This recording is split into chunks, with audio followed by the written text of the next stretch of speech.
So today we're going to be looking at how to create a playlist and some of the options, or should I say settings, that you will find for your playlist. So when going to our playlist overview page, you will see that we have a create playlist or from template. And we're not going to do a template today. You will find other tutorials for that. So let's just go ahead and create a playlist. First things first, you got to give it a name. In this case, I'm just going to call it a playlist. The next one on our list is our aspect ratio, and we've listed 4 of the most common aspect ratios, and in both landscape and portrait. Next up is zones, and zones is more advanced playlist with multiple playlists playing individually or independent from each other. If you look down here in the right lower corner, you will find a playlist with 3 zones. The first zone is on your left column. The second zone is your main content on the right side of the screen.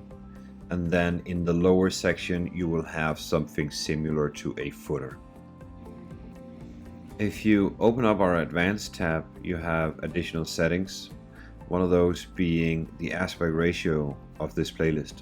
So in case you're adding an LED screen, maybe a video wall, then you can input either the aspect ratio numbers themselves or even a resolution in pixel by pixel.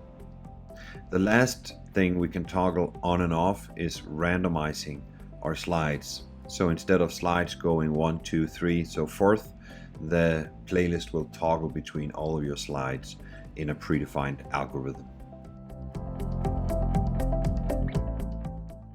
So now that we have our playlist added, we have a couple of important information that I want to share with you. The first one is the name. If you were to change the name, you have to go into settings to do this. You also have a duration of your playlist. In my case, it's just 10 seconds because the default first slide is 10 seconds. You will see how many slides I have in here. I have 1. You will see the aspect ratio of the playlist, and finally you will see where is this playlist actually assigned in regards of groups. Below here you will find our edit playlist. This is where you enter and edit your content, and on the right you will find the share playlist. Sharing a playlist is for people mostly outside your organization who you want to grant access to edit the content within the playlist. You simply add their email, and then you have to determine whether or not this person is supposed to be able to publish content. If you toggle it on, they will be able to publish content. If you keep it as is, you would have to go approve and publish their content. On the right side, you will find our music icon. This is where you add background music to your playlist.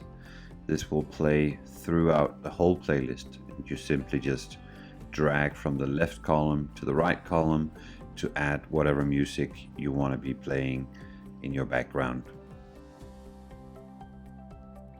The next one is maybe something you're familiar with. It's our publish button. You will find it in screens, groups, schedules, and in playlists. And this is where you tell your players to fetch the latest content. The last thing I want to show you is our settings.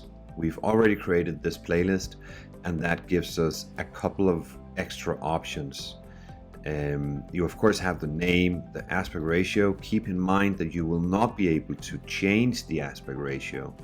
If you created this playlist with the wrong aspect ratio, you'd have to delete it and create a new one with the correct aspect ratio.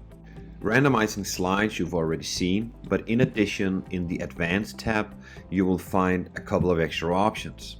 One of them being the ability for other members to lock and unlock objects. So let's just say you had objects on your canvas within this playlist that you didn't want other people to touch, move, resize, and so forth. then you could simply remove that functionality for administrator, maybe members, or maybe those that you shared the playlist with. Maximum allowed playlist duration in seconds. This is mostly used in custom projects. So what it means is, if you set this at 60 seconds, then the playlist will never be longer than 60 seconds. It doesn't matter how many slides you add. It doesn't matter how much time duration you have on each slide. 60 seconds, and then the playlist will start over. The next one we have in the lower section is our interaction delay. So mostly this is related to touch applications, and what it means is when a person stops interacting with the TV, the touch functionality, then the system is going to count down the duration of the slide. Maybe a bit confusing, but let's just say you put the duration here at 20 seconds, then the slide duration at 10 seconds. Then when a person stops interacting with the touch, then 30 seconds after, it will go to the next slide. Now finally, you can of course save, you can clone the playlist if you need a copy, and you can of course remove the playlist altogether. Now we talked about locking and unlocking objects. So let's enter this playlist and take a look at how that works. So first I'm going to add just a simple logo, and then I'm gonna move into layers. In layers you will find the lock. You see that now the lines around the logo will turn red, and if you were to click on the logo, try to move it, the information up in the right corner says, hey, this object is locked. So this is pretty awesome if you have stuff within your playlists that some people are not supposed to move or resize.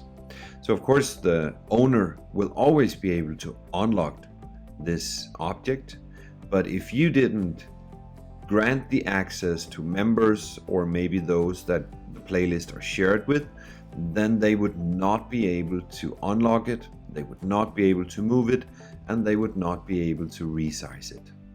I think that's it for today. Thank you for watching. See you on the next one.